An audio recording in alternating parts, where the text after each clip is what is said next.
হবে? লঘু দ্রবণ হইতে হবে। তার মানে অসওয়াল্ডের লঘুকরণ সূত্র কার ক্ষেত্রে প্রযোজ্য? লঘু দ্রবণের ক্ষেত্রে প্রযোজ্য। আর লঘু দ্রবণের ক্ষেত্রে দেখো এই যে মৃদু তড়িৎ বিশ্লেষ্য হওয়া লাগবে, মৃদু অম্ল বা ক্ষার হওয়া লাগবে। তাহলে মৃদু বলতে কি বোঝায়? মৃদু বললেও কমই বোঝায়।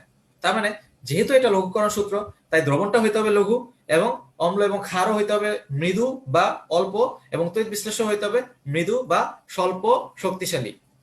তাহলে এইভাবে আমরা মনে রাখলাম। অর্থাৎ তীব্র বা শক্তিশালী কোনো কিছুর ক্ষেত্রে এই অসওয়াল্ডের লঘুকরণ সূত্রটা প্রযোজ্য হবে না। এই কথাটা আমার এখানে বলছি। দেখো এবার এই যে তীব্র কোনো কিছুর ক্ষেত্রে অসওয়াল্ডের লঘুকরণ সূত্র প্রযোজ্য হয় না। তাহলে কেমনে মনে রাখলাম? যেহেতু নামের মধ্যে আছে লঘু, লঘু মানে কম, অর্থাৎ কম কম অম্লীয় বা কম ক্ষারকীয় যেগুলো আছে, মানে মৃদু অম্ল বা মৃদু ক্ষারক যারা আছে তাদের ক্ষেত্রে এই সূত্রটা প্রযোজ্য হবে, কিন্তু যারা বেশি তীব্র তাদের ক্ষেত্রে প্রযোজ্য হবে না। এই দেখো মৃদু মৃদু মৃদু মৃদু মৃদু, মৃদুর ক্ষেত্রে প্রযোজ্য, কিন্তু হচ্ছে তীব্রর ক্ষেত্রে প্রযোজ্য না। তাহলে এখান থেকে আমরা এটা বৈশিষ্ট্যটা পড়লাম।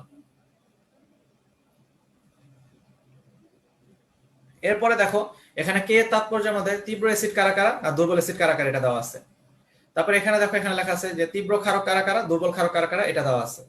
তো তোমাদের মনে আছে গতদিন যে শিখাই দিছিলাম যে তীব্র অম্ল তীব্র ক্ষারক কারা কারা? মনে আছে কিনা দেখো, মনে করো তীব্র অ্যাসিড গুলা কি কি বলছিলাম,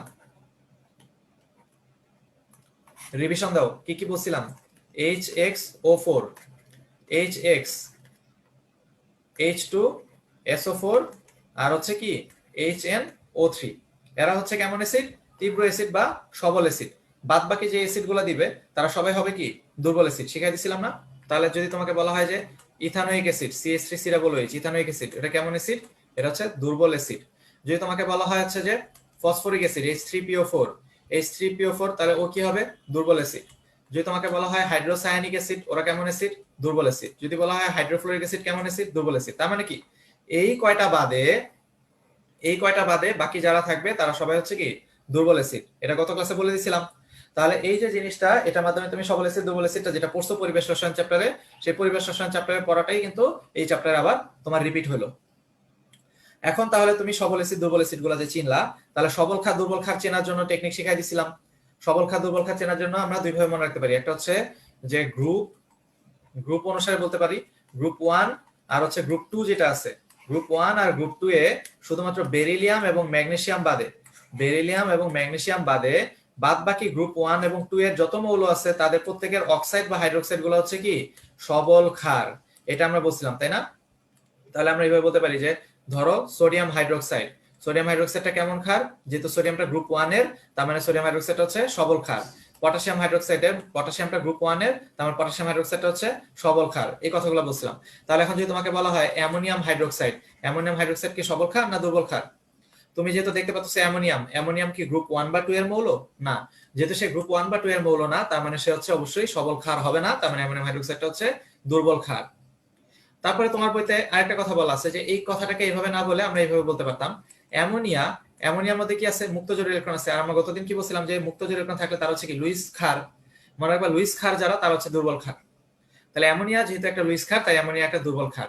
আর অ্যামোনিয়া থেকে আসে কারা কারা? অ্যামোনিয়া থেকে আসে হচ্ছে অ্যামোনিয়াম হাইড্রোক্সাইড।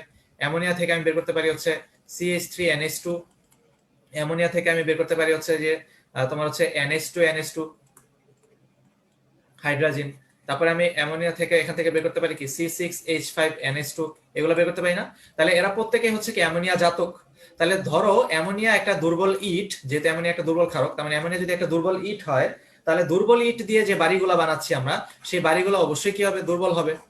যেহেতু ইটটা দুর্বল, তাই যে বাড়িগুলো তৈরি করা হবে সেই বাড়িগুলো দুর্বলই হবে, কারণ এরা সবাই কি? অ্যামোনিয়ার জাতক।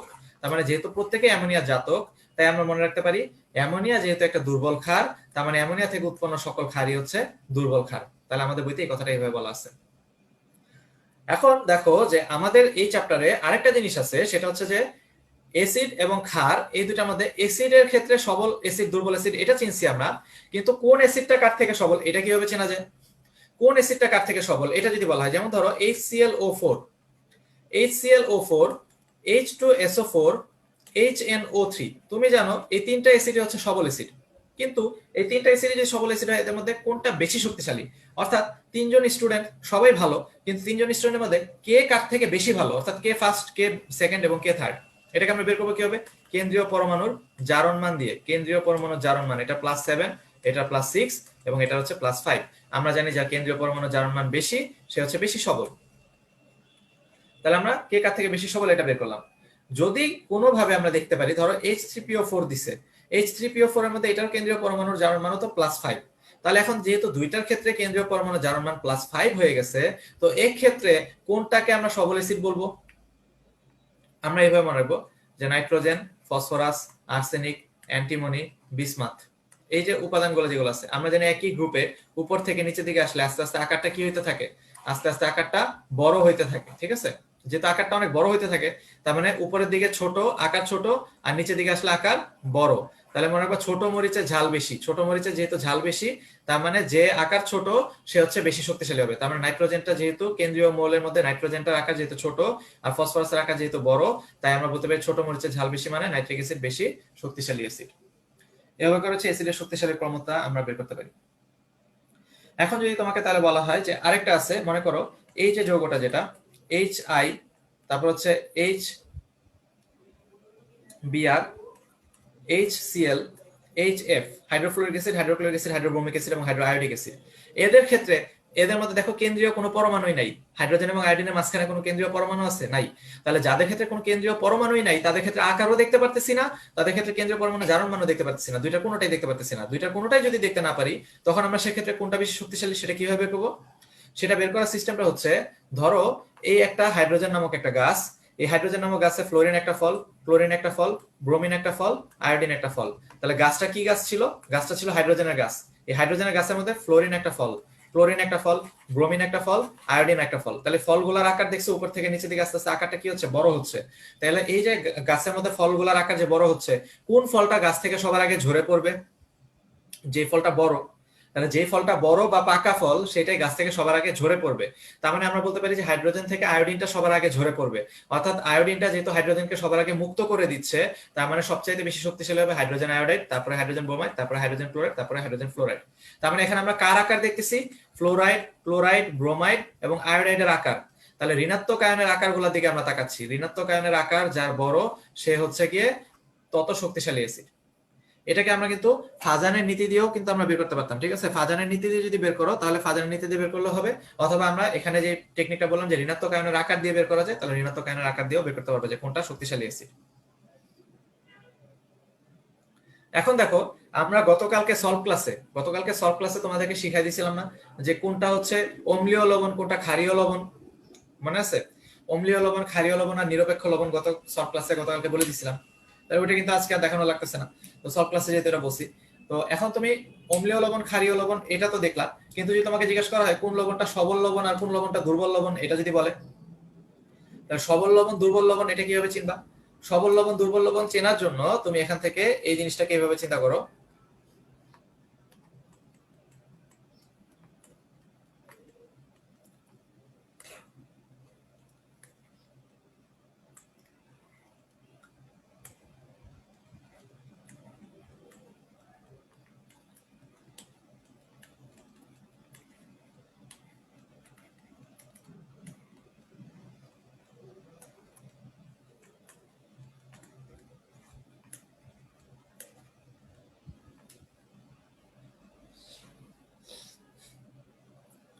এই যে ধাতু সক্রিয়তার সিরিজটা যেটা লিখলাম, এই ধাতু সক্রিয়তার সিরিজটা মনে রাখার জন্য এটা কি দেখাইছিলাম এর আগে কিভাবে মনে রাখবা? ধাতু সক্রিয়তার সিরিজটা মনে রাখার জন্য একটা বাংলা সিনেমার কাহিনীর মতো করে আমরা মনে রাখবো। কিভাবে মনে রাখবো? দেখো, আমরা এইভাবে করে মনে রাখার চেষ্টা করি। এইভাবে করে মনে রাখি যে কাদের, মনে করো এই যে কাদের, কাদের নামে একটা ছেলে আছে, আমি সেই কাদের, ধরে নিলাম আমি কাদের, কাদের একটা গরিব ছেলে। তো কাদের একটা গরিব ছেলে মানে আমি একটা গরিব ছেলে। এই কাদের সে কি করলো? সে হচ্ছে তার জায়গা জমি বিক্রি করে সে কোরিয়া চলে গেছে। তাহলে কোরিয়া চলে যাওয়ার পরে, কোরিয়া যেয়ে সে যখন অনেক টাকা পয়সা ইনকাম করা শুরু করলো, ওদের এলাকায় মির্জা আলামিন নামের একজন ছিল। মির্জা আলামিন নামের একজন লোক, সে হচ্ছে ওই এলাকায় থাকতো। তো সে যেহেতু মির্জা পরিবারের সদস্য, তো মির্জা পরিবারের সদস্য, সে অবশ্যই অনেক বড় লোক একটা ছেলে। তো ও কি করলো, দেখলো যে এলাকার মধ্যে কাদেরের একটা দাপট হয়ে যাচ্ছে, বা কাদেরকে সবাই মূল্যায়ন করা শুরু করছে, যেহেতু বিদেশ থেকে সে টাকা পয়সা পাঠানো শুরু করছে। তো কাদের যখন বিদেশ থেকে টাকা পয়সা পাঠানো শুরু করছে, কাদের টাকা পয়সা পাঠানোর কারণে তখন মির্জা আলামিনের ডিমান্ড কমে যাচ্ছে। এই জন্য হিংসায় বা পরশ্রী কাতর হয়ে ও হচ্ছে কি করছে, ও কাদেরকে চক্রান্ত করে দেশে ফেরত নিয়ে আসছে। কাদেরকে চক্রান্ত করে দেশে ফেরত নিয়ে আসাতে কাদেরের খুব মন খারাপ। এখন কাদের যেহেতু জায়গা জমি বিক্রি করে চলে গেছিল, বেশি টাকা বেশি ইনকাম করে আসতে পারে নাই, ও দেশে ফেরত চলে আসতেছে, জন্য ওর খুব মন খারাপ। তো ওই এলাকায় কুবের হাজী সাহেব নামে একজন ছিলেন, যিনি হজ করে আসছেন আর কি। এই কুবের হাজী সাহেব উনি হচ্ছে একটা ভালো ছেলে খুঁজতেছিলেন ওনার মেয়ের জন্য। ওনার মেয়ের নাম হচ্ছে কণিকা। তো কণিকার জন্য উনি ভালো পাত্র খুঁজতেছে। তো ভালো পাত্র খুঁজতে যে উনি দেখলো এলাকার মধ্যে দুজন ক্যান্ডিডেট আছে, একটা হচ্ছে মির্জা আলামিন আর একটা হচ্ছে কোন তোমার কাদের। তো এখন মির্জা আলামিন যেহেতু চক্রান্ত করে, এটা আমরা সবাই জানি যে ও চক্রান্ত করে, তাহলে চক্রান্ত করে যে লোক সেই লোক নিশ্চয়ই ভালো না।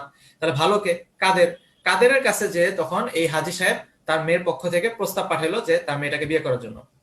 তখন কাদের এই কুবের হাজী সাহেবকে বলতেছে যে দেখেন আঙ্কেল, আমার তো চালচুলা কিছুই নাই, আমি তো বিদেশ ফেরত মানুষ, আমি আপনার মেয়েকে কি খাওয়াবো, আমার তো খাওয়ানোর মতো কিছু নাই। তখন এই কাদেরকে পটানোর জন্য, তাকে কনভিন্স করার জন্য তখন এইভাবে বলতেছে, দেখো বাবা কাদের, আমার একটা মাত্র মেয়ে এবং মেয়েটা যেহেতু সুন্দরী, তুমি যদি আমার মেয়েটাকে বিয়ে করো তাহলে একটা সুন্দরী বউ তো পাবাই, প্লাস আমার যত সম্পত্তি আছে সবই তুমি পাবা। এইভাবে কনভিন্স করে কাদের সাথে তার মেয়েটা বিয়ে দিয়ে দিল। তাহলে এই জিনিসটাকে, গল্পটাকে আমি এইভাবে মনে রাখতে পারি, লি কে বা কে না, লি কে বা কে না মির্জা, লি কে বা কে না মির্জা আলামিনের জন্য কোরিয়া, কোরিয়া ফেরত, মানে কোরিয়া থেকে ফেরত কাদের, কোরিয়া ফেরত কাদের কার সন্ধান পেল, কণিকার সন্ধান পেল। তাহলে কণিকার সন্ধান পেল। হায় কুবের হাজী আজ, কুবের হাজী আজ, এটা হবে তোমার সিলভার, কুবের হাজী আজ এটা হবে প্লাটিনাম, কুবের হাজী আজ পটালো আমায়, এটা হবে অরাম। তাহলে কুবের হাজী আজ পটালো আমায়। তাহলে এই যে কুবের হাজী আজ পটালো আমায়, আমাকে বলতে আমি কাকে মিন করছিলাম, কাদেরকে মিন করছিলাম, যেটা আমি কাদের, তার মানে আমাকে পটাইছে মানে কাকে পটাইছে, কাদেরকে পটাইছে। তাহলে এই যে জিনিসটা, যেটা এটা একটা বাংলা সিনেমার কাহিনী দিয়ে আমরা মনে রাখলাম যে লি কে বা কে না মির্জা আলামিনের জন্য কোরিয়া থেকে ফেরত আসা কাদের, সে কণিকার সন্ধান পেল, হায় কুবের হাজী আজ পটালো আমায়। এই ছন্দটা, এটা দিয়ে তুমি হচ্ছে মনে রাখলা যে ধাতু সক্রিয়তা সিরিজটা। এই ধাতু সক্রিয়তা সিরিজ অনুসারে তুমি এইভাবে বলবা, মনে রাখো এই লি কে বা কে না পর্যন্ত কণিকা গ্রুপে আছে ভাইয়া, আপনি কাদের হইলেন, হইয়েন না। ও আচ্ছা আচ্ছা, তোমাদের গ্রুপে কণিকা একজন আছে, আচ্ছা আচ্ছা ঠিক আছে।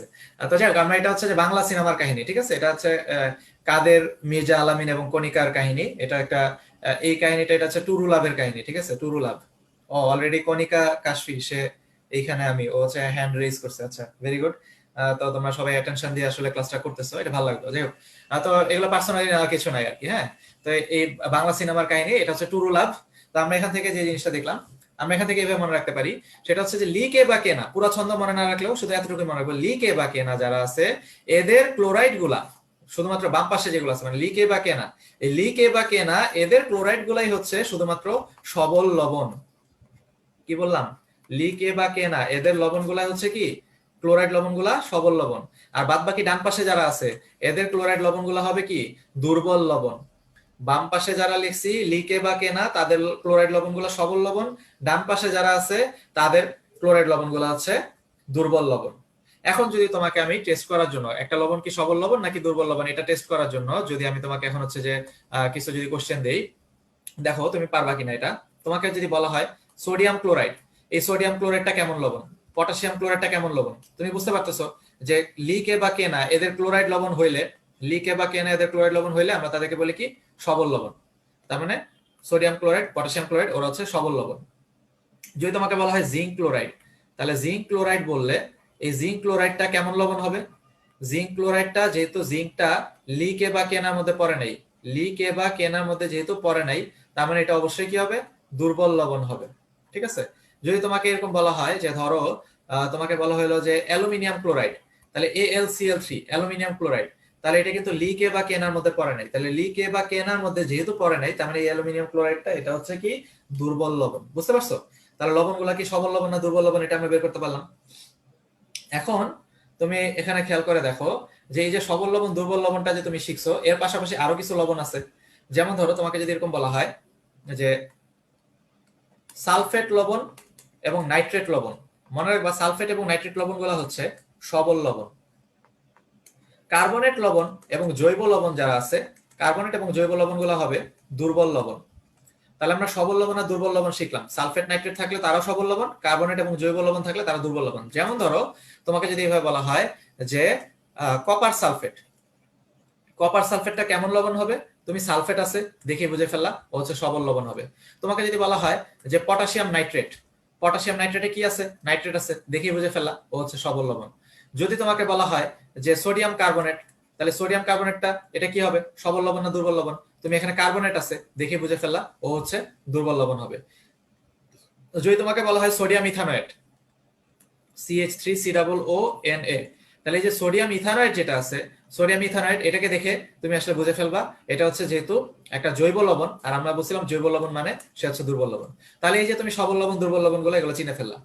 তাহলে এই যে লবণ গুলাকে যে তুমি চিনতে পারছো, সবল লবণ দুর্বল লবণ, তারপর সবল এসিড দুর্বল এসিড আগেই চিনছো, সবল ক্ষার দুর্বল ক্ষার এগুলো যে চিনছো, এই সবকিছুকে চেনার কারণে এখন আমি একটা কনক্লুশনে আসি। দেখো আমি এইভাবে বলি, তুমি এখন সব সবল এসিড গুলাকে চিনো, তুমি এখন সব দুর্বল এসিড গুলাকে চিনো, তুমি এখন তোমার বইয়ের সব সবল ক্ষার গুলাকে চিনো, তুমি তোমার বইয়ের সব দুর্বল ক্ষার গুলাকে চেনো, তুমি তোমার বইয়ের সব সবল লবণ গুলাকে চেনো, তুমি তোমার বইয়ের সব দুর্বল লবণ গুলাকে চেনো।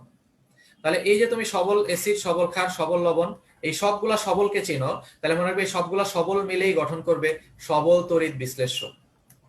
ঠিক আছে, আর মনে রাখবা এই যে দুর্বল এসিড দুর্বল ক্ষার আর দুর্বল লবণ এই সবাই মিলে ওরাই গঠন করবে হচ্ছে দুর্বল তড়িৎ বিশ্লেষ্য। বুঝতে পারছো?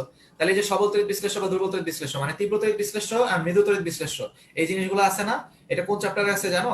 তোমাদের যে কেমিস্ট্রি সেকেন্ড পেপারে তড়িৎ রসায়ন নামে একটা চ্যাপ্টার আছে, নাম শুনছো? এই যে তড়িৎ রসায়ন নামে যে একটা চ্যাপ্টার আছে, বইটা খুললে দেখবা যে এটা খুব সম্ভবত 4 নাম্বার চ্যাপ্টার হবে।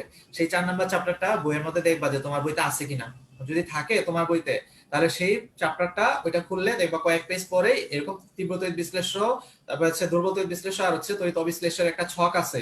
সেই ছকের মধ্যে এখন যেহেতু তুমি সব এসিড ক্ষার এবং লবণ গুলা চিনো, তাই দেখে দেখে বলে ফেলতে পারবে যে কারা সবল তড়িৎ বিশ্লেষ্য আর কারা দুর্বল তড়িৎ বিশ্লেষ্য। কোনো ছন্দ পড়া লাগবে না, ছন্দ ছাড়াই তুমি অ্যান্সার করতে পারবা।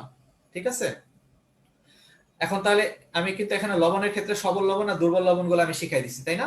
তো লবণ কিন্তু গতকালকে সলভ ক্লাসে কি শিখাইছিলাম, কোন ধরনের লবণ গুলো শিখাই দিছিলাম? লবণ দুই ধরনের। গত ক্লাসে শিখাইছিলাম হচ্ছে অম্লীয় লবণ নাকি ক্ষারীয় লবণ নাকি হচ্ছে নিরপেক্ষ লবণ। এই যে তিনটা জিনিস, অম্লীয় লবণ নাকি ক্ষারীয় নাকি নিরপেক্ষ লবণ, এটা গতকালকে রাতে শিখাইছিলাম। আর আজকে শিখাইলাম লবণটা কি সবল লবণ নাকি দুর্বল লবণ, এই জিনিসটা আজকে শিখলাম। ঠিক আছে, তো লবণ নিয়ে অনেক কথাবার্তা বলছি, এগুলো আমাদের বলা শেষ। তো এখানে একটা জিনিস মনে রাখবে এই চ্যাপ্টারের জন্য, যারা অম্লীয় লবণ তাদেরকে আমরা বলি হচ্ছে ক্যাটায়নিক বিশ্লেষণ। অম্লীয় লবণগুলোর ক্ষেত্রে আমরা বলবো ক্যাটায়নিক বিশ্লেষণ, আর ক্ষারীয় লবণ যেগুলো আছে সেগুলোর ক্ষেত্রে আমরা বলবো হচ্ছে অ্যানায়নিক বিশ্লেষণ। তাহলে অম্লীয় লবণ হলে ক্যাটায়নিক বিশ্লেষণ আর ক্ষারীয় লবণ হলে অ্যানায়নিক বিশ্লেষণ। এই জিনিসটা আমরা হচ্ছে গতকালকে পড়া থেকে এটা একটু রিক্যাপ করে নিব। ঠিক আছে, আজকে আর আমরা এটা দেখালাম না। এখন আমরা তাহলে দেখি যে এই যে পড়াগুলো দেখো, এই যে সবল ক্ষার দুর্বল ক্ষার গুলো এগুলো আজকে আছে আবার। তারপর এখানে দেখো এই যে এখান থেকে শুধু দাগানো অংশটাই পড়ো, বেশি বাকি সংখ্যাগুলো পড়ার দরকার নেই। যারা খুব বেশি মনে রাখতে পারবা তারা পড়তে পারো, বাট যারা একটু দুর্বল স্মরণ শক্তি সম্পন্ন তাদের ক্ষেত্রে হচ্ছে যে আমি মনে করি এই দুইটা বললেই এনাফ, এগুলা থেকে আসে বেশি, বাকিগুলা থেকে আসে না খুব একটা। তারপরে এসিডের শক্তিমাত্রা নির্ভরশীলতা, এই যে এই ছবিটা একে দেখাইছি না তোমাদেরকে, এই যে গাছের ছবিটা যেটা একে দেখালাম, এই কথাগুলো এখানে বলছে আর কি, কিভাবে একটা এসিড সবল বা দুর্বল এটা কিভাবে বের করা যায়। যে তোমার হচ্ছে কেন্দ্রীয় পরমাণু জারণ মান দেখে, তারপর হচ্ছে যদি দুইটা সমান হয়ে যায় তাহলে কেন্দ্রীয় পরমাণু আকার দেখে, এই জিনিসগুলো পড়াইছি। তারপরে এখানে দেখো এখানে একটা কথা বলছে যে ক্ষারের ক্ষেত্রে আমি এই যে একটু আগে তোমাদেরকে এটা শিখাই দিলাম না, যে গ্রুপ 1 এ গুলা আর হচ্ছে গ্রুপ 2 এর এ গুলা, এইসব যারা আছে গ্রুপ 1 আর 2 এর মধ্যে শুধুমাত্র কারা কারা বাদ যাবে, ম্যাগনেসিয়াম আর হচ্ছে বেরিলিয়াম। এই ম্যাগনেসিয়াম আর বেরিলিয়ামের অক্সাইড বা হাইড্রোক্সাইড গুলা বাদে বাদ বাকি গ্রুপ 1 এ এবং গ্রুপ 2 এর যতগুলো মৌল আছে তাদের হাইড্রোক্সাইড গুলো হবে কি, তারা হচ্ছে সবল ক্ষার হবে। এগুলা পড়াইছি। তারপরে দেখো এখানে আরেকটা জিনিস পড়াইলাম একটু আগে, যে অ্যামোনিয়া বা অ্যামোনিয়া জাতক যারা যারা আছে, অ্যামোনিয়া জাতক যারা যারা আছে, যেমন অ্যামোনিয়াম হাইড্রোক্সাইড, তারপরে এখানে দেওয়া আছে যে হাইড্রোক্সিলামিন, তারপরে হাইড্রোজিন, তারপরে মিথাইলামিন, তারপর হচ্ছে কি ডাইমিথাইলামিন ইত্যাদি যারা আছে, তারা সবাই কি হবে, যেহেতু অ্যামোনিয়া জাতক, তার মানে অ্যামোনিয়াটা যেহেতু দুর্বল ক্ষার, তাই অ্যামোনিয়া জাতক গুলো হচ্ছে দুর্বল ক্ষার হবে। এই জিনিসটা আমরা একটু আগে দেখলাম, এগুলো আমাদের পড়া হয়ে গেছে। এরপরে এখানে অনেক হাবিজাবি অনেক কিছু বলছে, স্পেসিফিক কিছু জিনিস পড়বা, সবকিছু পড়ার দরকার নাই। তো এখানে দেখো যে এখানে ম্যাথ আছে, এই ম্যাথগুলো থেকে নেক্সট পরীক্ষা থাকবে, এই ম্যাথগুলো থেকে নেক্সট পরীক্ষা থাকবে। আমি সূত্রটা একটু বলে দিই। সূত্রটা হচ্ছে এরকম, দেখো যে K A into K B equal to হচ্ছে 10^14, এটা হচ্ছে সূত্র নাম্বার 1। আর এটা হচ্ছে পিকে প্লাস পিকেবি ইকুয়াল টু 14, এটা হচ্ছে সূত্র নাম্বার 2। তাহলে এটা হচ্ছে সেকেন্ড সূত্র। এই দুইটা সূত্র দিয়ে একটু এখানে যে চারটা ম্যাথ দাগাই দিছি, এই চারটা ম্যাথ একটু প্র্যাকটিস করবা। K A into K B equal to 10^14 আর pK plus pKb equal to 14। যেমন ধরো আমি তোমাকে যদি এখানে বলি, দেখো এটা পিকে বি দেওয়া আছে আর হচ্ছে পিকে বের করতে বলছে। তাহলে পিকে বি যদি দেওয়া থাকে আর পিকে বের করতে বলে, তাই এই যে ফর্মুলার মধ্যে বসাই দিবা, এই যে এটার মধ্যে বসাই দিবা, 2 নাম্বারটার মধ্যে বসাই দিবা। পিকে বি দেওয়া আছে আর পিকে বের করতে বলছে, 14 থেকে শুধু বাদ দিলেই হবে, বুঝতে পারছো? এইভাবে করে করবা। যেমন ধরো এখানে কি দেওয়া আছে, এখানে দেওয়া আছে কে এর মান বের করতে বলছে, কে বি দেওয়া আছে। তা আমরা জানি কি K A into K B equal to হচ্ছে কি 10^14। তাহলে এটা দিয়ে ফর্মুলাটা দিয়ে বের করবা। যদি না পারো তাহলে কালকে সলভ ক্লাসের মধ্যে দেখা দিবে ইনশাআল্লাহ। কালকে সলভ ক্লাসে ম্যাথ দেখাই দিব, আজকে ম্যাথ দেখাবো না। আজকে শুধুমাত্র সূত্রটা বলে দিলাম, নিজেরা প্র্যাকটিস করবা, না পারলে আমাকে বলবা, কালকে হচ্ছে পরীক্ষার পরে ম্যাথ গুলা সলভ করে দিব ইনশাআল্লাহ, যদি মানে সবকিছু ঠিকঠাক থাকে আর কি। তো এখানে দেখো, এখন হচ্ছে ক্ষারকত্ব আর অম্লত্ব নিয়ে কিছু কথাবার্তা বলছে। তো ক্ষারকত্ব আর অম্লত্ব নিয়ে যে কথাবার্তাগুলো বলছে, এদের মধ্যে থেকে হচ্ছে যে একটা যৌগের অম্লত্ব কত বা ক্ষারকত্ব কত এটা বের করার জন্য বিক্রিয়া করা লাগে। বিক্রিয়া করে দেখতে হয়, বিক্রিয়া সমতা করতে হয়, সমতা করার পরে দেখতে হয় যে এই একটা অ্যাসিড, তাকে প্রশমিত করতে কয়টা ক্ষার লাগতেছে, এই অ্যাসিডটাকে প্রশমিত করতে কয়টা ক্ষার লাগতেছে, এটা বিক্রিয়া করার পরে সমতা করে দেখতে হয়। তাহলে একটা অ্যাসিডকে প্রশমিত করতে যে কয়টা ক্ষারক লাগতেছে তাকে আমরা বলি ওই অ্যাসিডের ক্ষারকত্ব। যেমন এই সালফিউরিক অ্যাসিডকে প্রশমিত করতে 2টা ক্ষার লাগছে, তাই এটা দ্বিক্ষারকীয়। ফসফরিক অ্যাসিডকে প্রশমিত করতে 3টা ক্ষার লাগছে, তাই এটা ত্রিক্ষারকীয়। আর হচ্ছে এটা হচ্ছে ফসফরাস অ্যাসিড, তাকে প্রশমিত করতে 2টা ক্ষার লাগছে, তাই এটা ফসফরাস অ্যাসিডটা হচ্ছে দ্বিক্ষারকীয়। এইভাবে করে বিক্রিয়া করে দেখা লাগে, এটা হচ্ছে অ্যাকচুয়াল রিজন। এখন যদি তুমি এটা বিক্রিয়া করে দেখতে না পারো, বিক্রিয়া করে দেখা যদি তোমার পক্ষে সম্ভব না হয়, কারণ বিক্রিয়া করতে গেলে অনেকের কলম ভেঙে যায়, আর যদি সমতা করতে যায় তাহলে সমতা করতে গেলে বেঞ্চ ভেঙে নিচে পড়েও যেতে পারে। তাহলে এরকম যদি হয় যে তুমি বিক্রিয়া করতে যায় কলম ভেঙে ফেলছো, সমতা করতে যায় বেঞ্চ ভেঙে পড়ে গেছো, এরকম যদি হয় তাহলে সেক্ষেত্রে আমি মনে করি যে তুমি ব্যতিক্রম যেগুলো আছে সেগুলোকে কিভাবে মনে রাখতে পারো, আমি এইভাবে বলি। মনে করো তুমি এখানে দেখো, যদি সালফিউরিক অ্যাসিডের কথা বলে H2SO4, এখানে হাইড্রোজেন কয়টা আছে? 2টা, তাহলে এটা দ্বিক্ষারকীয়। যদি বলে HCl, হাইড্রোজেন কয়টা আছে? 1টা, তাহলে এটা হচ্ছে একক্ষারকীয়। যদি বলে তোমার হচ্ছে যে H3PO4 phosphoric acid, H3PO4 phosphoric অ্যাসিডের মধ্যে হাইড্রোজেন কয়টা আছে? 3টা, তাহলে এটা হচ্ছে ত্রিক্ষারকীয়। তাহলে তুমি দ্বিক্ষারকীয়, একক্ষারকীয়, ত্রিক্ষারকীয় এই জিনিসটা হচ্ছে হাইড্রোজেনের সংখ্যা দেখে এটা তুমি পড়ে ফেললা। কিন্তু ব্যতিক্রম যেগুলো আছে, মানে ব্যতিক্রম তো অ্যাকচুয়ালি না, মানে আমরা আমাদের দ্রুত করার জন্য যেটা কি করতেছি, আমরা দ্রুত করার জন্য যেগুলো হচ্ছে যে আমাদের মিলবে না সেগুলোকে আমরা মুখস্থ করে ফেলতেছি। যেমন তুমি দেখো এই যে এটা হাইপোফসফরাস অ্যাসিড, বা তারপরে এখানে দেখো এখানে আছে কি ফসফরাস অ্যাসিড, তারপরে বোরিক অ্যাসিড। এগুলোর ক্ষেত্রে কি আছে? 3টা হাইড্রোজেন থাকা সত্ত্বেও সে হচ্ছে 2, 3টা হাইড্রোজেন থাকা সত্ত্বেও সে হচ্ছে 1, তাহলে এগুলো ব্যতিক্রম। এখানে 3টা হাইড্রোজেন থাকা সত্ত্বেও সে 1, তাহলে যেগুলো ব্যতিক্রম সেই জিনিসগুলোকে আমি মনে করি যে এগুলো তুমি হচ্ছে যে একটু দেখে নিতে পারো, ব্যতিক্রম গুলো তুমি হচ্ছে যে দেখে নিতে পারো। আর যদি মনে করো যে না ভাই আমি বিক্রিয়া পারি, তাহলে বিক্রিয়া পারলে বিক্রিয়া করে করে দেখতে পারো, তোমার কাছে যেটা সুবিধা হয়। আমার কাছে বিক্রিয়া করে নিলে বেশি সুবিধা হয়, বিক্রিয়া করে দেখবা তাহলে হচ্ছে যে ভালো হয় বেশি। তো ফসফরিক অ্যাসিডের ক্ষেত্রে আমি একটা ট্রিক্স বলি, এটা তোমার একটা চালাকি, এটা একটু দেখো, এভাবে মনে রাখবা। H3PO4, H3PO3, H3PO2, এটার ক্ষেত্রে মনে রাখবা যখন অক্সিজেন 4টা তখন এখানে হচ্ছে 3, যখন অক্সিজেন 3টা তখন এটা হচ্ছে 2, আর যখন অক্সিজেন 2টা তখন এটা হচ্ছে 1। তার মানে ফসফরিক অ্যাসিডের ক্ষেত্রে 3, ফসফরাস অ্যাসিডের ক্ষেত্রে 2, আর এটা যদি হাইপোফসফরাস অ্যাসিড হয় তাহলে তার জন্য 1, অর্থাৎ অক্সিজেনের থেকে 1 ঘর কমতেছে। এইভাবে করে তুমি ফসফরাস জাতীয় যেগুলো আছে, এই ফসফরিক বা ফসফরাস যারা আছে এদেরকে তুমি এইভাবে মনে রাখতে পারো। এটা একটা শর্টকাট টেকনিক তুমি ইউজ করলে আর কি। আর বাকিগুলোর ক্ষেত্রে না হয় দুই একটা মুখস্থ করে নিলা। যারা হচ্ছে সমতা করতে পারবে না তারা এইভাবে করবা, বুঝতে পারছো? বাট আমি আসলে এটা পছন্দ করি না যে মুখস্থ করা, কিন্তু কিছু করার নাই এখন আপাতত। যারা পারো না বিক্রিয়া, তারা নতুন করে এখন বিক্রিয়া শেখা সম্ভব না। আর ক্ষারের ক্ষেত্রে খুবই সহজ। ক্ষারের ক্ষেত্রে খুবই সহজ কেন? ক্ষারের ক্ষেত্রে অম্লতা বের করাটা এটা কোনো কঠিন কাজ না। তুমি দেখো এই সোডিয়াম হাইড্রোক্সাইডকে প্রশমিত করতে একটা HCl লাগছে, এখানে 2টা HCl লাগছে, এখানে 3টা HCl, এখানে 6টা HCl। তার মানে যেই কয়টা অ্যাসিড লাগবে সেটা আসলে তত তার অম্লত্ব তত। যেমন সোডিয়াম হাইড্রোক্সাইডের অম্লত্ব 1, ক্যালসিয়াম অক্সাইডের অম্লত্ব 2, অ্যালুমিনিয়াম হাইড্রোক্সাইডের অম্লত্ব 3, আর অ্যালুমিনিয়াম অক্সাইডের অম্লত্ব 6। কেন? কারণ এই যে কয়টা অ্যাসিড লাগছে প্রশমিত করতে সেটা দেখে বের করলাম। তো তোমরা কি করবা, পরীক্ষার সময় তোমাকে যখন দিবে তুমি তখন দেখবা এই সোডিয়ামের চার্জ কত, সোডিয়াম একটা প্লাস। এই যে সোডিয়াম যেহেতু একটা প্লাস, শুধু একটা প্লাস দেখে বুঝে ফেলবে এটা একক্ষারকীয়, এটার অম্লত্ব 1। ক্যালসিয়াম অক্সাইড, এখানে ক্যালসিয়ামের চার্জ কত 2+, তাহলে ক্যালসিয়ামের চার্জ যেহেতু 2+, তার মানে এটার অম্লত্ব হচ্ছে 2। অ্যালুমিনিয়াম হাইড্রোক্সাইডে অ্যালুমিনিয়ামের চার্জ হচ্ছে 3+, তাহলে অ্যালুমিনিয়াম যেহেতু 3+, তাই এটার ক্ষেত্রে অম্লত্ব হচ্ছে 3। আর এখানে Al2 মানে কি, দুইটা অ্যালুমিনিয়াম আছে, একটা অ্যালুমিনিয়ামের চার্জ যদি 3+ হয় তাহলে দুইটা অ্যালুমিনিয়ামের চার্জ হবে 3 × 2 = 6+, তাই এটা হচ্ছে 6। এইভাবে করে ক্ষারের গোলার অম্লত্ব তুমি খুব দ্রুত বের করে নিতে পারবা।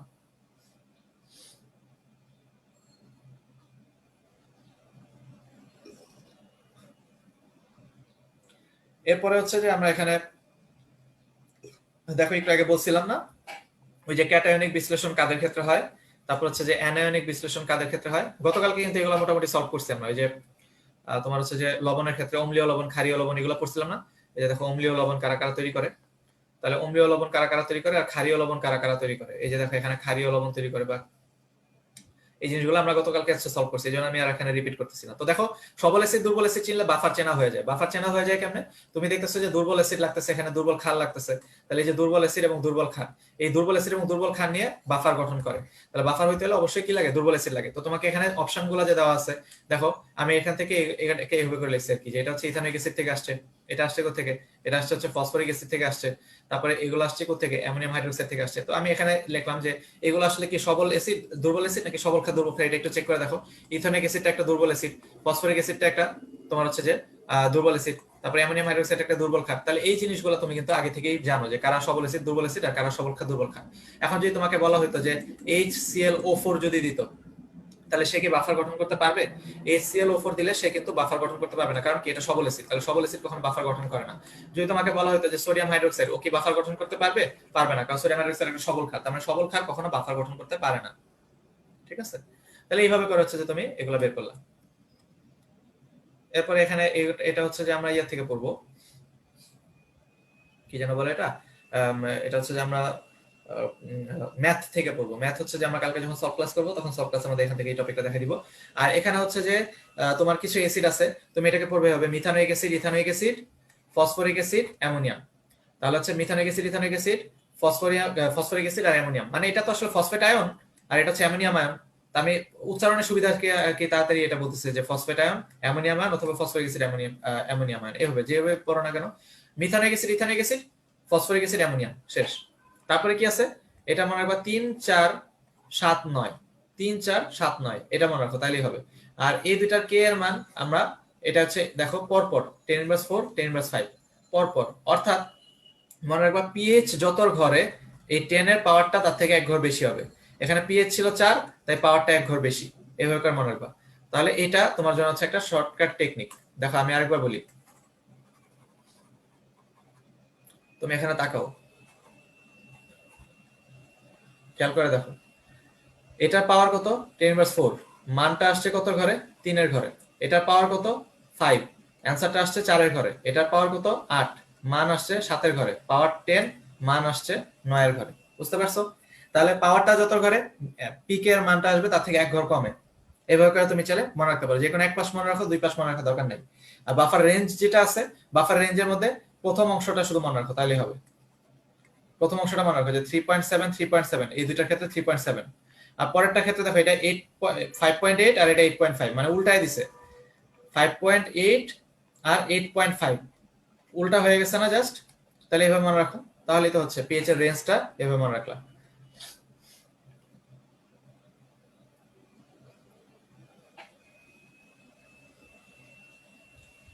এরপর এখানে একটা কথা বলছে যে মানুষের রক্তের পিএইচটা হচ্ছে কতটুকু কম বেশি হতে পারে, +-0.5 এর কম বেশি হতে পারে। +-0.5, এখানে আসলে প্লাস মাইনাস শুধু 5 না, +-0.5 হবে।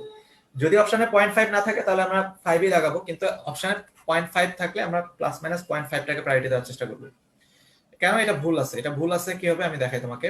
দেখো এই যে এই জায়গাটার মধ্যে যদি আমি বলি, এটা তুমি এভাবে চিন্তা করো, মানুষের রক্তের পিএইচ হচ্ছে 7.0, এটা হচ্ছে মানুষের রক্তের পিএইচ। যদি কোনো কারণে এই পিএইচটা, সরি 7.4 হচ্ছে মানুষের রক্তের পিএইচ, যদি কোনো কারণে পিএইচটা কমে, তাহলে সে +-0.5 ঘর পর্যন্ত হয় কমবে না হয় বাড়বে। অর্থাৎ 0.5 ঘর পর্যন্ত, মানে 7.4 থেকে যদি তুমি কমাও 7.4 3 2 1 0 অ্যাকশন, মানে কি এই যে 7.0 পর্যন্ত কমলো। আর যদি বাড়াইতে থাকো তাহলে 7.4 5 6 7 8, তার মানে 7.8 পর্যন্ত বাড়লো।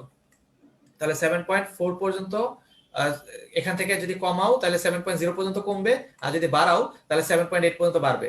তাহলে কতটুকু পর্যন্ত বাড়লো, কতটুকু পর্যন্ত বাড়লো? 7.8 পর্যন্ত বাড়লো। এর উপরে কিন্তু আর যেতে পারবে না, অর্থাৎ 7.9 বা তার উপরে যেতে পারবে না। আবার যদি কমাও তাহলে 6.9 বা তার নিচে নামতে পারবে না।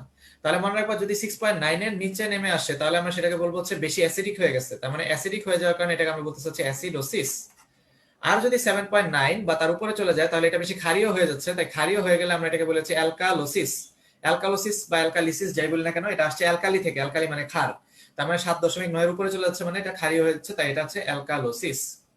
তাহলে এই জিনিসটাকে আমরা হচ্ছে যে এখানে তোমার এই যে ছোট্ট করে লিখে দেওয়া আছে,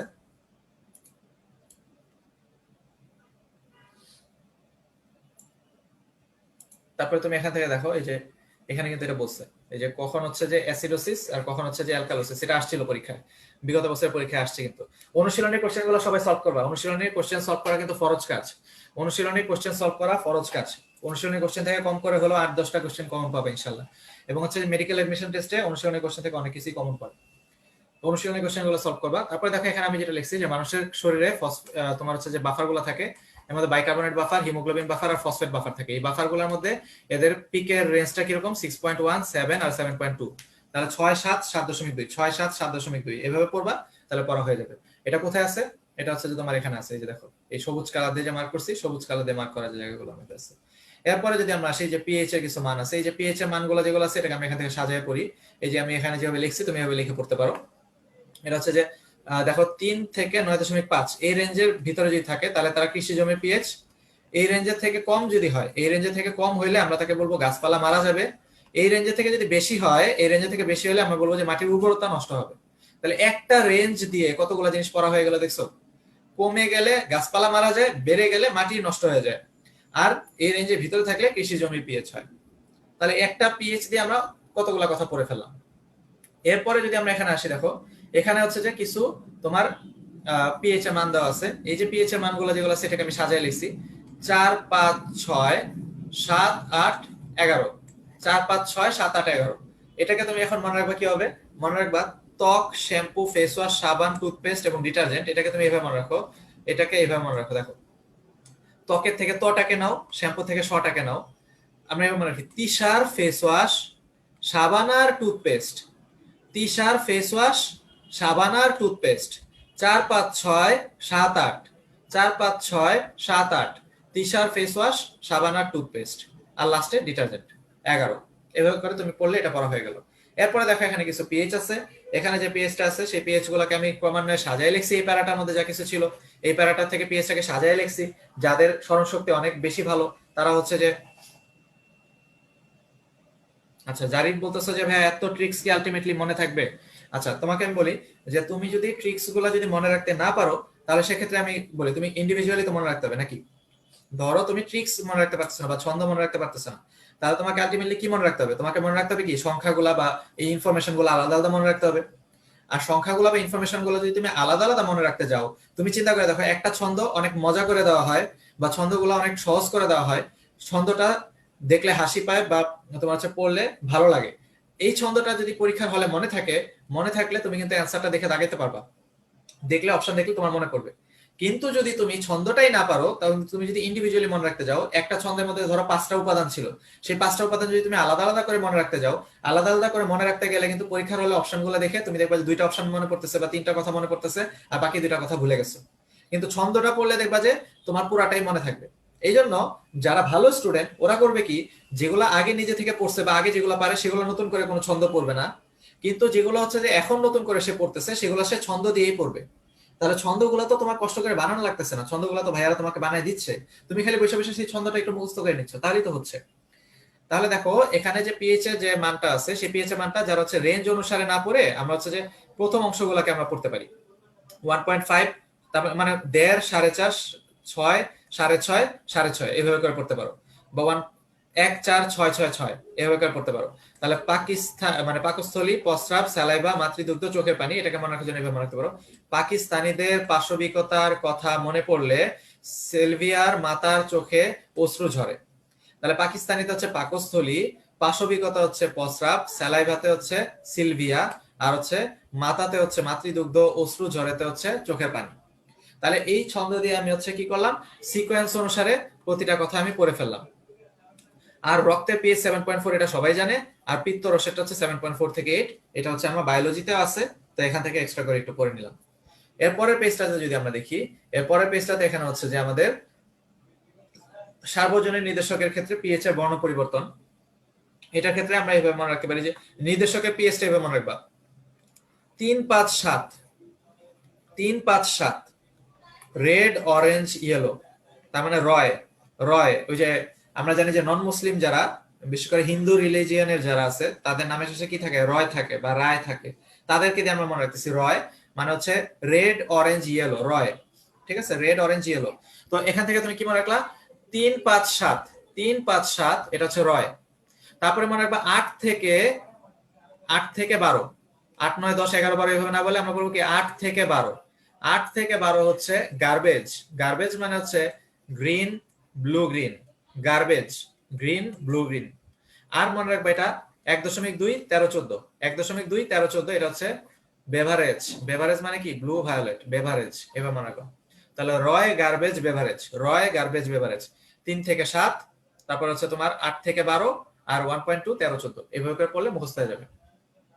এরপরে এখানে যেটা আছে দেখো, এই যে অভ্যন্তরীণ শক্তি নিয়ে এখানে যা কিছু বলা আছে, এটার ক্ষেত্রে আমরা শর্টকাটে কিভাবে চিনবো, এই যে চিহ্নটা যাচ্ছে যেদিকে, এই দুইটা চিহ্ন একই দিকে যাচ্ছে, মানে ডেল এইচ এর ক্ষেত্রে চিহ্নটা যেদিকে, ইপি এবং ইয়ার এর ক্ষেত্রে চিহ্নটা সেদিকে, এভাবে করে তুমি হচ্ছে মনে রাখতে পারো। সেম এখানেও তাপ উৎপাদী তাপহারির ক্ষেত্রেও সেম চিহ্নটা থাকবে যেদিকে, সেটা এক করলে হবে। শুধুমাত্র খেয়াল রাখবা প্রোডাক্টটা মানে উৎপাদটা আগে লিখছি, খেয়াল করে দেখা এখানে উৎপাদটা আগে লেখা হয়েছে। তাহলে এখন পর্যন্ত আমরা যা কিছু দেখছি সবকিছুর মধ্যে উৎপাদটা আগে লিখতে হবে, এটা খেয়াল রাখতে হবে। এরপরে দেখো যেটা এখন আরেকটা জিনিস আসবে সেটা হচ্ছে যে, আচ্ছা এখানে আমরা এখন একটু দেখি যে এখানে আমি একটা কথা লিখছি যে পানি, পানি হচ্ছে যে এটা পানি যখন সলিড মানে বরফ, পানি যখন সলিড কন্ডিশনে থাকে বরফ, বরফ থেকে সে কি হয় লিকুইড বা তরল, তারপরে সে কি হয় ভ্যাপার বা বাষ্প। তাহলে এই যে তিনটা দশা, বরফ থেকে তরল, তরল থেকে বাষ্প, এটাকে আমরা মনে রাখছি এসএলভি বা সিলভি বা স্যালাইভা যাই মনে রাখি না কেন আমরা সেটা থেকে। তাহলে মনে রাখবা যে এটা একমুখী, একমুখী হইলে এটা হচ্ছে +6, এটা হচ্ছে +44 কিলোজুল, মানে তাপহারী, অর্থাৎ সামনের দিকে গেলে সে তাপহারী। তাহলে যদি উল্টা দিকে আসে তাহলে সে কি হয়ে যাবে, তাপ উৎপাদী। তার মানে উল্টা দিকে আসলে মাইনাস হবে চিহ্নগুলা, আর যদি সামনের দিকে যায় তাহলে প্লাস হবে, অর্থাৎ তাপ উৎপাদী এবং তাপহারী। এটা আসছিল বিগত বছরের কোন একটা পরীক্ষায়। তো এখান থেকে তোমার হচ্ছে যে এই যে কিলোজুলের যে মানটা, তুমি এখানে খেয়াল করে দেখো, এটা কিলোজুলের মানটা হচ্ছে +44, এটা হচ্ছে -44 কিলোজুল। তাহলে এই জিনিসটা হচ্ছে যে আমাদের লাগবে, ঠিক আছে। এরপরে হচ্ছে যে আমরা এখান থেকে দ্রবণ তাপের ক্ষেত্রে দেখো, দ্রবণ তাপের ক্ষেত্রে মনে রাখবা দ্রবণ তাপ হচ্ছে ঘাড়তেরা, দ্রবণ তাপ হচ্ছে কি ঘাড়তেরা, যা বলবে সেটা শুনবে না, তার উল্টাপাল্টা বলবে। যেমন কিরকম, ধরো যদি বলতেছে সংগঠিত হয় না, তাহলে সে বলতেছে কি মানটা হবে ধনাত্মক, মানে যখন নেগেটিভ বলতেছে তখন সে বলতেছে পজিটিভ। আবার ধরো যদি বলে যে একটা বিক্রিয়া সংগঠিত হয়, সংগঠিত হইলে ও বলতেছে ঋণাত্মক, মানে যখন সংগঠিত হচ্ছে তখন বলতেছে আবার ঋণাত্মক, মানে পজিটিভ কিছু বললে ও আবার নেগেটিভ কথা বলে। এখানে দেখো আবার বলতেছে যে হাইড্রেট গঠন করে না, ও তখন বলতেছে কি ধনাত্মক, তার মানে না বললে ও আবার তখন বলছে ধনাত্মক। তার মানে কি ঘাটতেরা, পজিটিভ কিছু বললে নেগেটিভ বলে, নেগেটিভ কিছু বললে পজিটিভ বলে। তাহলে দ্রবণ তাপের বৈশিষ্ট্য হচ্ছে এটা, এভাবে আমরা মনে রাখতে পারি। এরপরে এখানে যে তোমার হচ্ছে যে তুমি দেখতেছো যে বক্সটা যেটা দেখতে পাচ্ছ, এই বক্সের মধ্যে এখানে সবগুলা স্ট্রং অ্যাসিড দেওয়া আছে, উইক অ্যাসিড দেওয়া আছে। তাহলে আমরা দেখছো সবল অ্যাসিড দুর্বল অ্যাসিড পড়ার কারণে এগুলো আমাদের পড়া হয়ে গেছে। আর সবল ক্ষার দুর্বল ক্ষার মধ্যে এখানে সবাইকে তীব্র ক্ষার বলছে, যদিও এটা ভুল আছে, এটা হবে কি উইক বেস। তাহলে অ্যামোনিয়াম হাইড্রোক্সাইডটা কি উইক বেস, তাহলে অ্যামোনিয়াম হাইড্রোক্সাইডটা উইক বেস, এটা হচ্ছে আমরা একটু খেয়াল রাখতে হবে। তার এটা হচ্ছে ভুল আছে যদিও, তো বাকি সবগুলা ঠিকই আছে। এখন তুমি খেয়াল করে দেখো এদের ক্ষেত্রে প্রশমন তাপ, প্রশমন তাপের ক্ষেত্রে উইক যারা তাদের ক্ষেত্রে প্রশমন তাপের শুধু প্রথম অংশটা মনে রাখবো 55 50 68। সবার আগে যে মাইনাস হবে এটা আমরা সবাই জানি, 55 50 68 এভাবে মনে রাখলাম। তাহলে কি মনে রাখলাম, সিসিএইচ, সিসিএইচ 50 55 68, একমাত্র এটার মধ্যে হচ্ছে অ্যামোনিয়াম হাইড্রোক্সাইড, বাদ বাকি সবগুলো হচ্ছে এখানে সোডিয়াম হাইড্রোক্সাইড, সোডিয়াম হাইড্রোক্সাইড এভাবে করে মনে রাখলাম। কিন্তু উপরেরটার ক্ষেত্রে দশমিকের পরের অংশগুলো মনে রাখবা, দশমিকের পরের অংশগুলো, কারণ সামনের অংশটা তো সবাই -57, তাহলে পরের অংশটা মনে রাখো। পরের অংশটাকে সাজায় আমি এভাবে মনে রাখছি 34 35 43 44, 34 35 43 44। হন হস, হন হস মানে হতে হাইড্রোক্লোরিক অ্যাসিড নতে নাইট্রিক অ্যাসিড, হতে হাইড্রোক্লোরিক অ্যাসিড হতে sulphuric acid, hydrochloric acid nitric acid, hydrochloric acid sulphuric acid, হন হস। প্রত্যেকটার জন্যই হবে কি সোডিয়াম হাইড্রোক্সাইড, শুধুমাত্র এইটা হবে পটাশিয়াম হাইড্রোক্সাইড 3 নাম্বারটা। 3 নাম্বারটা হবে পটাশিয়াম হাইড্রোক্সাইড, বাকি সবগুলো হবে সোডিয়াম হাইড্রোক্সাইড। তাহলে এখান থেকে আমাদের সবগুলা মান পড়া হয়ে গেছে, সবগুলা মান আমরা পড়লাম। ঠিক আছে, তাহলে এই পর্যন্তই হচ্ছে যে আমাদের ছিল আরেকটা টপিক আছে, সেটা হচ্ছে যে এখানে দেখো এই একটা টপিক ছিল লাস্ট। এটা আমাদের যে কি বলছি, চিহ্নটা থাকবে যেদিকে, ডেলএচ এর ক্ষেত্রে চিহ্নটা থাকবে সেদিকে, এখানে যে চিহ্নটা থাকবে ডেলএচ এর ক্ষেত্রে চিহ্নটা সেদিকে থাকবে। তাহলে এই জিনিসটাই খেয়াল রাখতে হবে। শুধুমাত্র দেখো এখানে প্রোডাক্টটা কিন্তু পরে লিখছে, এই একটা মাত্র জায়গায় উৎপাদটা পরে লিখছি আমরা। তাহলে কখন উৎপাদগুলো আগে হয়, সবকিছু ক্ষেত্রে উৎপাদ হবে আগে, একটা মাত্র জায়গায় অর্থাৎ বন্ধন শক্তির ক্ষেত্রে, মানে বন্ড এনার্জি, যেটাকে সংক্ষেপে আমরা বলি বিই, বন্ড এনার্জির ক্ষেত্রে বা বন্ধন শক্তির ক্ষেত্রে পিটা হবে পরে। সবকিছুর ক্ষেত্রে চিহ্নটা হবে একই রকম, সবকিছুর ক্ষেত্রে একই দিকে হবে, শুধুমাত্র এই বন্ড এনার্জির ক্ষেত্রে, বন্ধন শক্তির ক্ষেত্রে প্রোডাক্টটা, এই যে দেখো এখানে প্রোডাক্ট আছে না, এই প্রোডাক্টটা লিখতে হবে পরে, মানে উৎপাদ লিখতে হবে পরে, আর রিঅ্যাক্ট্যান্ট মানে বিক্রিয়ক লিখতে হবে আগে। ঠিক আছে, বিক্রিয়ক আগে উৎপাদ পরে, এভাবে করে লিখতে হবে শুধু। তাহলে আমরা কি বললাম, অভ্যন্তরীণ শক্তির ক্ষেত্রে 2 পেজ আগে, অভ্যন্তরীণ শক্তির ক্ষেত্রে আমরা প্রোডাক্ট লিখছিলাম কি আগে। এই যে দেখো এখানে দেখো, এখানে দেখো আমরা 2টা পেজ আগে যদি আসি, এই যে দেখো এটার মধ্যে যে প্রোডাক্টটা দেখছো, প্রোডাক্টটা কি লিখছিলাম আগে, লিখছিলাম না? অভ্যন্তরীণ শক্তির ক্ষেত্রে প্রোডাক্টটা লেখা হয় আগে, অভ্যন্তরীণ শক্তির ক্ষেত্রে, যেটা অভ্যন্তরীণ শক্তি, অভ্যন্তরীণ শক্তির ক্ষেত্রে প্রোডাক্টটা লিখতে হবে আগে, আর বাদ বাকি এই যে বন্ধন শক্তির ক্ষেত্রে প্রোডাক্টটা লিখতে হবে পরে। তাহলে চিহ্ন সবসময় একই দিকে যাবে, চিহ্ন সবসময় একই দিকে যাবে, এটাই হচ্ছে আমাদের এখান থেকে শিখলাম। ঠিক আছে, মোটামুটি আমাদের এই পর্যন্তই ছিল, আর এখান থেকে নতুন করে কিছু বলার নাই। তো যদি সলভ ক্লাসে আমাদের যদি কোনো প্রবলেম থাকে সেগুলো আমরা সলভ ক্লাসে করবো। আর জারিফ যে কথাটা বলছে যে ভাই এখন মনে থাকে বাট এক্সামে কি মনে থাকবে কিনা, এটা হচ্ছে আজ করলাম। জি ভাই, ট্রিক্স দিয়ে পড়লে ইজি হয় বাট এক্সাম গুলো কিন্তু আচ্ছা ঠিক আছে, বুঝতে পারছি। তো তুমি হচ্ছে যে এখন যদি এই ট্রিক্স গুলো ভালো করে যদি আয়ত্তে আনো এবং প্র্যাকটিস করতে থাকো এবং রিভিশন দিতে থাকো, প্রতি সপ্তাহে একবার করে যদি ট্রিক্স গুলো শুধু রিভিশন দাও বা টেকনিক গুলো যদি শুধু রিভিশন দাও, তাহলে 1 মাস পরে তখন দেখা যাবে এগুলো তোমার খুব ভালোভাবে আয়ত্তে চলে আসবে এবং এগুলো ভুল হবে না। আর যদি রিভিশনের উপরে না রাখো তাহলে দেখা যাবে যে তোমার এগুলো মনে থাকবে না, রিভিশনের উপর রাখতে হবে। যারা কষ্ট করে ক্লাসটা করছো তাদের সবাইকে ধন্যবাদ রেগুলার থাকার জন্য। আর বাকি যারা ঘুমাইছো তাদের ক্ষেত্রে কিছু বলার নাই, প্রত্যেকেই যার যার কর্মফল পাবা। যে ঘুমাইছো সে তার ঘুমের ফলও পাবা, আর যে হচ্ছে কষ্ট করছো সে তার কষ্টের ফলও পাবা। ঠিক আছে, সলভ ক্লাসে সবাই থাকো, ম্যাথ গুলা দেখাই দিবে ইনশাল্লাহ, ম্যাথ। ওকে, আল্লাহ হাফেজ, আসসালামু আলাইকুম।